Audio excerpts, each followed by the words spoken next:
El Centro Virtual Isaacs de la Universidad del Valle presenta La Palabra en Radio, un espacio para la literatura, el arte, la cultura, la poesía, novedades editoriales, charlas con escritores. La Palabra en Radio, domingos 10 de la mañana por Univalle Estéreo. Dirige y presenta Darío Henao Restrepo. La Palabra en Radio.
Muy buenas, amables oyentes. Como todas las mañanas de domingo, estamos aquí en nuestro programa La Palabra en Radio, un programa del Centro Virtual Isaacs de la Escuela de Estudios Literarios de la Facultad de Humanidades y de la Palabra Transmedia. Estamos aquí en Alcaná de Henares en el marco del tercer Congreso de la Afrodescendencia y hemos tenido la oportunidad de escuchar a una catedrática e investigadora, la profesora Elena Guasante Fernández de la Universidad de Cádiz. Ella es filología francesa, pero además da la cátedra africana en esta universidad y ha presentado acá en el Congreso un trabajo que nos ha llamado muchísimo la atención por todo lo que van a ver ustedes que significa, que se tituló Las entretelas del continente africano, tejidos que dialogan. Vamos a hablar de esto, de la experiencia de la profesora, de sus estudios y por supuesto de lo que nosotros creemos puede ser una proyección extraordinaria, sobre todo en América Latina y en Colombia. Entonces, profesora Elena, cuéntenos un poco su relación con esta temática de los tejidos africanos para que vamos contándole a los oyentes colombianos. Muchas gracias, Darío, y muchas gracias por invitarme a este espacio para hablar un poco de mi trabajo. Efectivamente vengo de Cádiz, del sur de España,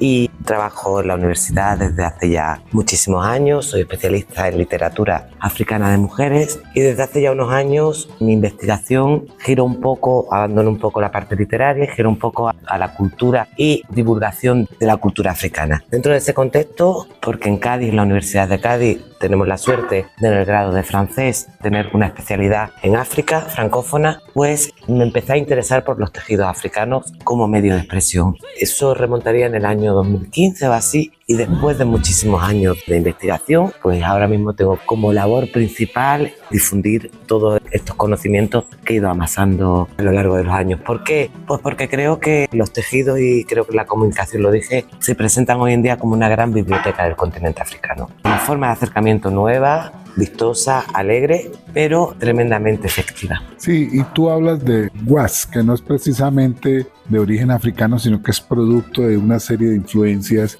asiáticas, europeas, que han llegado ahí, para que le expliquemos a nuestros oyentes de esta expresión wax. Efectivamente, casi todo el mundo hoy en día asocia África al wax, pero el wax no es un tejido de origen africano.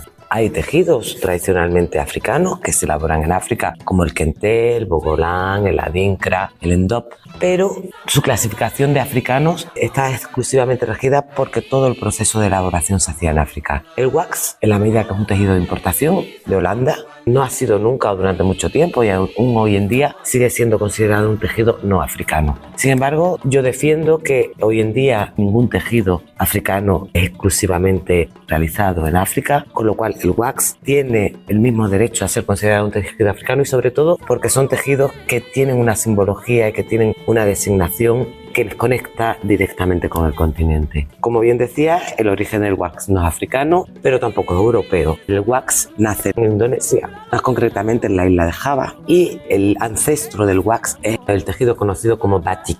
¿Cómo llega durante la colonización de la isla de Java, que fue colonizada por holandeses e ingleses y que coincide en el siglo XIX con la industrialización? Los holandeses y ingleses vieron en este tejido una oportunidad de producirlo de manera industrial. Así lo hicieron, con idea de comercializarlo, de llevarlo a la sociedad indonesia, pero el resultado no convenció a la población. ¿Qué hicieron con ese stock que era difícilmente vendible? La colonización de la isla de Java, que fue colonizada por neerlandeses y por ingleses, los colonizadores, al entrar en contacto con este tejido, el batik, que es un tejido bellísimo, las fábricas holandesas e inglesas se encuentran con un gran número de stocks de tejidos que no tienen muy bien idea de qué van a hacer con él. Coincide ese momento con el retorno de los tirailleurs senegaleses, de los fusileros senegaleses, que en este caso no eran senegaleses, sino que eran de todo el territorio africano, su vuelta a los países de origen. Y en sus maletas, entre otras cosas, llevan tejidos que los gobiernos les habían dado porque para ellos ya no tenían ningún valor. Cuando llega este tejido a África, bueno, pues la aceptación por parte de la población es inmediata. No por nada, por dos razones básicas. La primera, que comparado con los tejidos autóctonos, hechos con rafias, con materias primas muy gruesas, presentaba una maleabilidad, un tejido 100% de algodón. Y en segundo lugar, porque al ser un producto occidental, enseguida fue asociado como un producto de lujo. Y así llega el wax a África.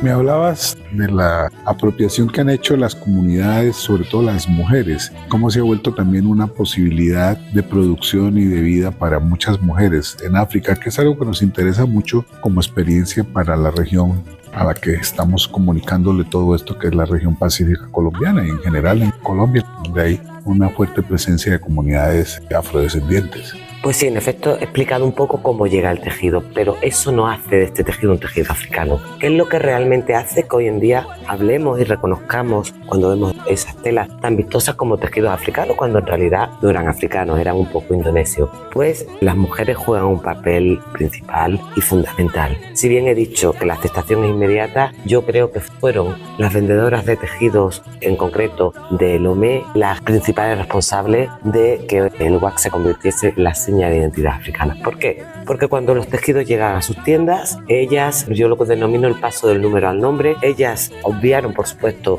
una marca numérica que hay en el borde del tejido para darle al tejido un nombre propio con el que hacer una especie de labor de marketing que funcionó muy bien. Entonces, cada vez que un tejido llegaba, un diseño, un motivo llegaba a sus comercios, lo primero que hacían era buscar en ese tejido un significado. Y un significado que estuviese cercano, por supuesto, al universo femenino. Entonces, bueno, no lo sé, por ejemplo, cuando llegó este tejido, ellas rápidamente interpretaron este tejido como corro más rápido que mi rival. Vivimos o llega a un continente donde la poligamia es algo que está instaurado, y cuando llega este tejido que representa a un caballo encabritado, rápidamente dicen, bueno, se parece a una mujer que lucha porque su marido no lleva a nadie más al matrimonio polígamo. Y le dan el nombre, efectivamente, en francés, je cours plus vite que ma rival, y a partir de ese momento, en la venta directamente pides 2 metros de este tejido. Como este, hay muchos otros. Este se llama Si tu sors, je sors, que si lo traducimos es si sales, salgo. Su llegada a los mercados africanos es de 1978, es decir, 3 años después de 1975, Año Internacional de la Mujer. Y efectivamente yo lo considero uno de los tejidos con un nombre más reivindicativo, porque lo que reivindica es la igualdad entre géneros, masculino y femenino, en este caso relacionado con las relaciones amorosas, pero creo que ese si sales, salgo es algo muy curioso. O este, que por desgracia nada más que veis un fragmento, que se llama Les enfants sont plus précieux que l'argent, lo que sería los hijos valen más que el dinero, y efectivamente en el tejido, cuando lo vemos en grande, como una gran vagina de la que salen frutos fértiles, fetos, bebés, y simplemente es que en el matrimonio polígamo las mujeres con lo que rivalizan es con el número de hijos. Pero bueno, no todos hablan de poligamia, no todos hablan de fidelidad, no todos hablan. Hay un tejido precioso que es este, que se llama Mujer Empoderada, que representa una ostra, y como le decía Darío antes, efectivamente para las africanas las mujeres somos como ostras, no somos personas muy duras, mujeres empoderadas, capaces de llevar para adelante muchísimas situaciones, pero que guardamos en nuestro interior algo muy preciado, que es la capacidad de producir perlas, que en este caso sería la capacidad de producir vida. Qué maravilla esos tejidos.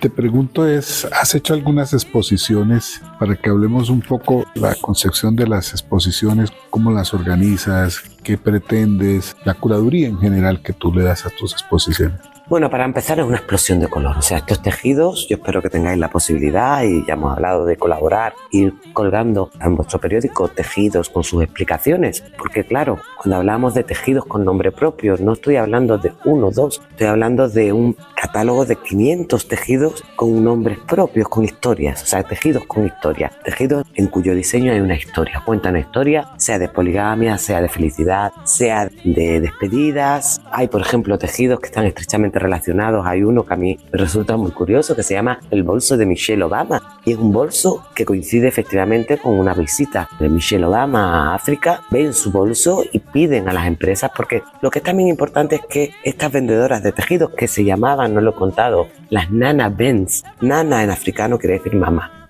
Mamá, nana, es alguien querido. Y Benz es Mercedes-Benz. ¿Por qué se les llama las Nana Benz? Porque en los años 60 amasaron con la venta de tejidos una fortuna. Y fueron las únicas que en aquellas sociedades, en plena independencia, tenían capacidad de comprar un Mercedes-Benz. Con lo cual se cuenta que incluso los recientes presidentes de las independencias africanas pedían a estas mujeres que eran analfabetas, pero que habían amasado una fortuna, pedían sus coches prestados para asistir a actos públicos. De ahí las Nana Benz. Las mamás Benz eran las únicas que en los años 60. Entonces, bueno, esas mujeres se convirtieron primero en comerciales, pero con el paso del tiempo estamos hablando de una historia que remonta al primer tejido, no sé, cuando llegó en pleno periodo colonial, y sigue estando vigente ese comercio. Con lo cual pasaron de ser comerciales a ser quienes ideaban o quienes piden ahora a las fábricas holandesas, que siguen existiendo, motivos especiales. De ahí, por ejemplo, el bolso de Michelle Obama. Coincidiendo con una visita institucional de Michelle Obama, ellas piden a las fábricas europeas que hagan un tejido que represente este bolso. Y a partir de ahí llega un tejido que se llama el bolso de Michelle Obama. O sea, ahora ya no es el tejido el acontecimiento, sino que es el acontecimiento el que crea el tejido.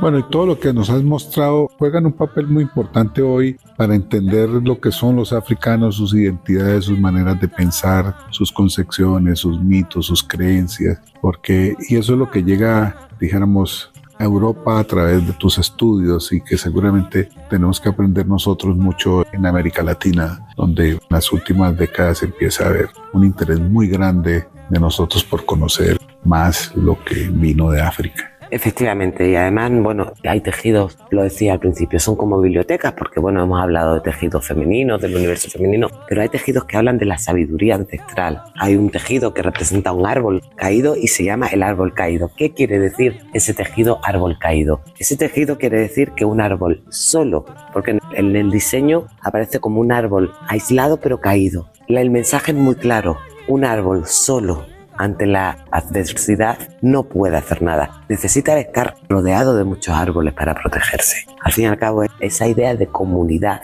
esa idea de cohesión del grupo es tan africana, ¿no? Y que en el mundo occidental, que está tan individualizado, parece que no. O sea que los tejidos transmiten no solamente anécdotas como lo de Michelle Obama o el mundo femenino de la poligamia o de los celos entre esposas, sino que hay muchos tejidos, y te digo que son 500, entonces en esos 500 hay también mucha sabiduría ancestral.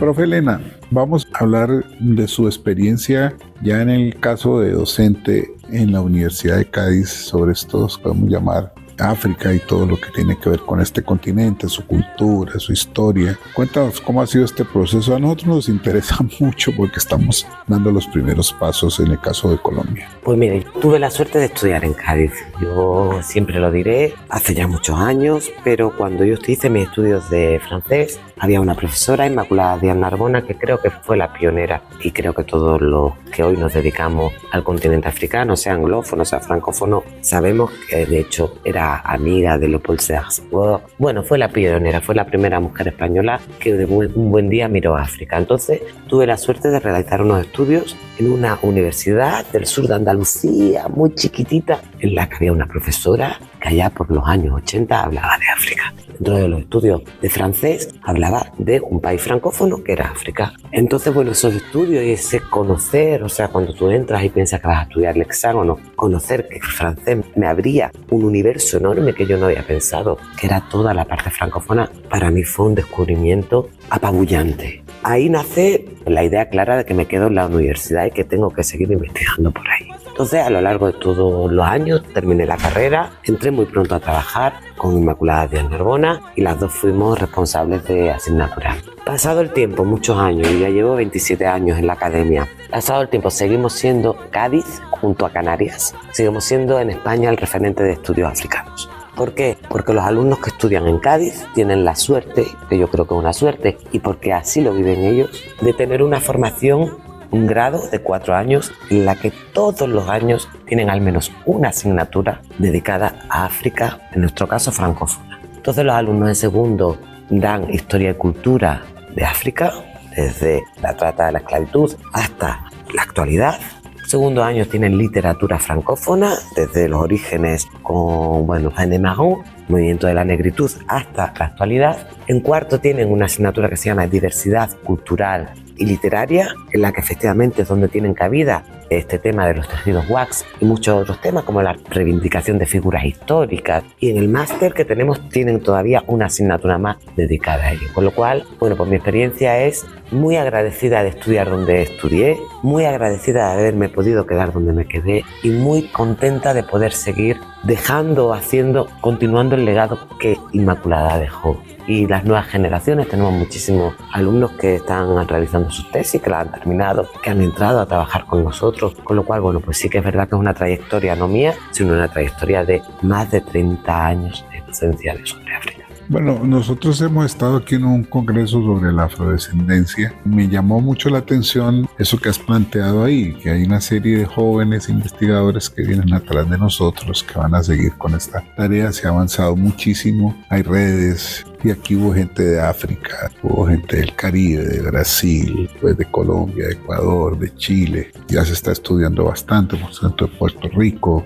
Vino Mayra Santos, vino 2 o 3 investigadores, un artista plástico de los Estados Unidos y por supuesto ustedes, los investigadores que se dedican a estudiar a África, que están haciendo unos aportes extraordinarios, nos muestran caminos. Yo lo que te quería preguntar, esta primera parte de nuestro programa es: ¿qué te queda de este congreso, sobre todo de tanta cosa y de lo que somos nosotros en América Latina con relación, en el caso particular, a España? ¿Qué me queda? Me queda que efectivamente llegáis con muchas ganas de saber, en general, no de América Latina, sino en general de este congreso. Me queda lo que siempre me queda, la urgente necesidad de que la academia llegue al pueblo. Y justamente yo creo que en los últimos años mi investigación ha girado en torno a tejidos, a figuras femeninas de la historia de África, a temas que creo que son justamente los que son más fáciles, mucho más que los ensayos o que las disertaciones literarias, porque creo que es urgente, muy urgente que el pueblo conozca su historia. Y hay que encontrar las historias idóneas para llegar al pueblo.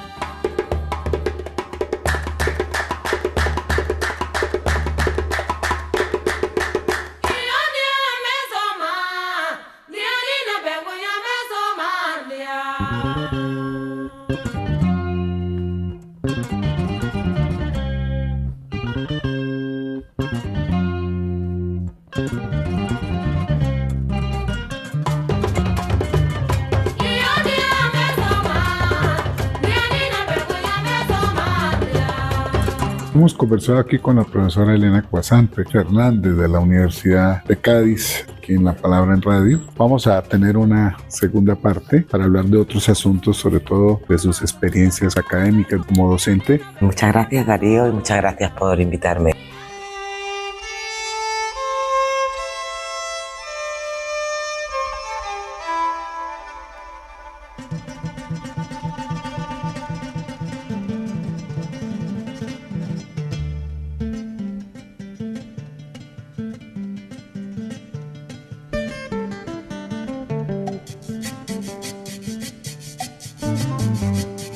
Bienvenidas y bienvenidos a este espacio sonoro Música Negra. Hoy nos acompaña la voz insurgente de Oumou Sangaré, nacida en Bamako en 1968, heredera de la tradición Yeli del linaje femenino mandé. Fue una revolución estética y política, canta contra la poligamia, el matrimonio forzado y la subordinación femenina, situando la voz griot como un espacio de conciencia social.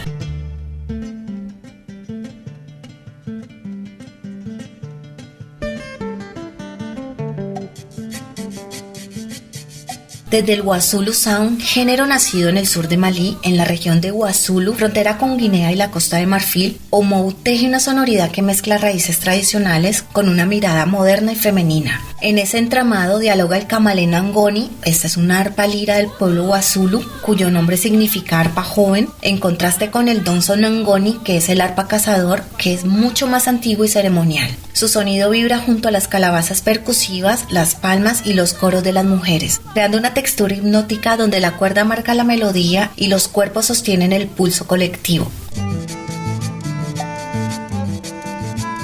En la voz de Oumou, la alabanza se vuelve crítica y el escenario se transforma en espacio de resistencia. Continuadora de Tata Bambo Kouyaté, reconfigura el canto tradicional en una fuerza contemporánea que desafía el patriarcado y celebra la autonomía femenina. La expande como práctica de libertad, donde cada nota recuerda que cantar también es gobernar.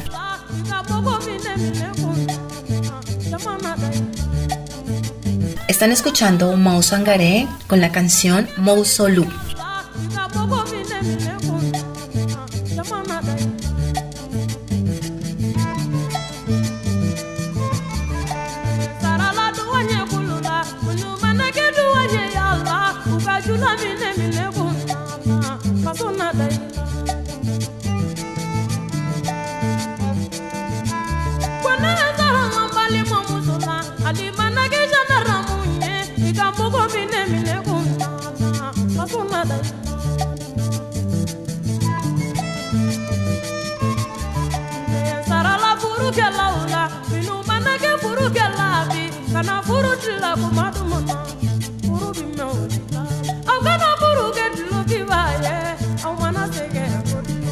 Mali jabani mali musolo, ana jeka furu laba.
A todos ustedes les deseo un feliz resto de domingo. Quien les habla, Darío Henao, Shirley Sae Mosquera, nuestra productora, y los espero aquí la próxima semana en la 105.3 de la FM Univalle Estéreo.